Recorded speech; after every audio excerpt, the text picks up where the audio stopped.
నమస్తే, నేను వర్మ. మనతో పాటు ఉన్నారు డాక్టర్ పి కృష్ణరాజు గారు, సూక్ష్మ గోవుల సృష్టికర్త. మనతోటి ఒక ఇంపార్టెంట్ విషయం డాక్టర్ గారిని అడిగి తెలుసుకునే ప్రయత్నం చేద్దాం. సార్, డాక్టర్ గారు ఒకటి చెప్పండి. మీరు కౌ హగ్ థెరపీ అని ఒకటి కార్యక్రమం ప్రారంభించారు. మొత్తం ఈ దేశంలో కూడా విశేషంగా ప్రాచుర్యం చెందింది. అసలు ఈ కౌ హగ్ థెరపీ వల్ల ఏంటి జనానికి వచ్చే?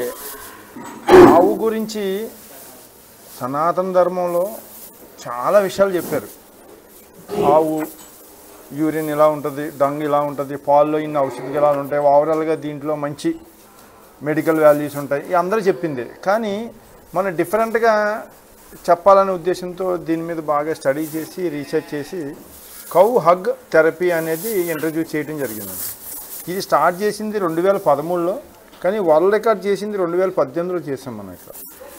అయితే సృష్టిలో ఎన్నో రకాల 18 లక్షల జీవరాశులు ఉన్నాయంటారు.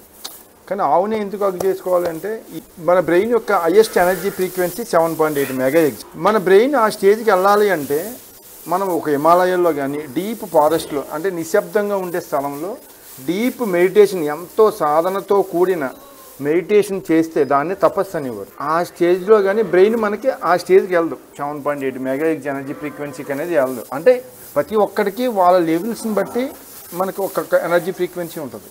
దీంట్లో హైయెస్ట్ ఎనర్జీ ఫ్రీక్వెన్సీ 7.8 మెగాహెర్ట్జ్. మనం ఇప్పుడు నవేడేస్ అంతా కూడా శబ్ద కాలుష్యం, సౌండ్ పొల్యూషన్, ఈ టైంలో ఎవరో కూడా దాన్ని కాన్సన్ట్రేషన్ చేయలేము.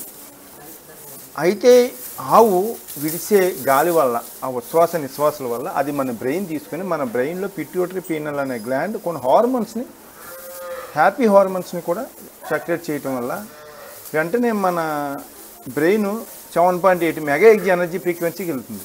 ఎప్పుడైతే మనకి ఆ ఎనర్జీ ఫ్రీక్వెన్సీకి వెళ్ళిందో మనకి ఈ జీవితంలో ఇది సాధించాలని, దీన్ని థర్డ్ ఐ ఓపెన్ అయ్యిందంటారు. ఒక సనాతన మార్గంలో ప్రయాణించాలని ఒక మంచి లక్షణాలు అనేవి మనకి అలవడతాయండి. మన యువతకి ఇది చాలా ముఖ్యమైన విషయం. మన బ్రెయిన్ ఎప్పుడైతే అంత 7.8 మెగాహెర్ట్జ్ ఎనర్జీ ఫ్రీక్వెన్సీ అయిందో అసలు మన భారతదేశం ప్రపంచ దేశాల్లో ఒక నెంబర్ 1 స్థాయిలో వెళ్ళగలదు. ఎందుకంటే ఈనాటి బాలలే రేపటి పౌరులు అని అన్నారు నెహ్రూ గారు. ఆ కాన్సెప్ట్ ప్రకారం మన యువతకి అలాంటి క్రియేటివ్ ఉంటే ఏదైనా సాధించగలం. ఇది ఈ ఆవుతో కూడా సాధ్యం అవుతుందని నేను ప్రూవ్ చేశాను. ఇప్పుడు దీన్ని ప్రపంచ దేశాలు, చాలా దేశాలు వెల్నెస్ సెంటర్స్, కౌ కడలింగ్ అని, కౌ హగ్ థెరపీ అనేది పెట్టుకుని వెల్నెస్ సెంటర్స్ నిర్వహిస్తున్నాయి. ఈవెన్ లాస్ట్ 2 years బ్యాక్ దీన్నే ప్రేమికుల రోజొద్దు కౌ హగ్ ముద్దు అని మన మోడీ గారు కూడా అనౌన్స్ చేయడం జరిగింది. అంటే విశేషంగా విదేశాల్లో ఇది మన థెరపీ ఆదరణ పొంది. సార్, ఒకటి చెప్పండి. అంటే ఆవు కౌ కడలింగ్ అంటే ఆవు అనేటప్పటికి మనం ఎంత ఎత్తు ఉంటుంది. మనం ఇక్కడ చూస్తుంటే దోళ్ళలాగా ఉన్నాయి, కానీ ఆవులు అంటే మీ ప్రోడక్ట్ అంటే ఆవును హగ్ చేసుకుందాం అంతేనా? ఈ పొట్టు హగ్ చేసుకుందాం ఒకటేనా? ఆవు ఏ ఆవు అయినా ఒకటే, కానీ ఇది పెద్ద ఆవు వల్ల సాధ్యం కాదు. ఎందుకు అంటే పెద్ద ఆవు పెద్ద పెద్ద కొమ్ములు, పెద్ద పెద్ద బరువుతో, పెద్ద పెద్ద కాళ్ళతో ఉంటుంది. మనం ఇప్పుడు ఇది ఆవు ఉందండి, దీన్ని హగ్ చేసుకోవాలి. దీంతో మనం చూడండి ఎంత హాయిగా, ఎంత ప్రశాంతంగా ఉన్నాం. మీరు ఎంత ప్రశాంతంగా దీంతో ఉన్నారు.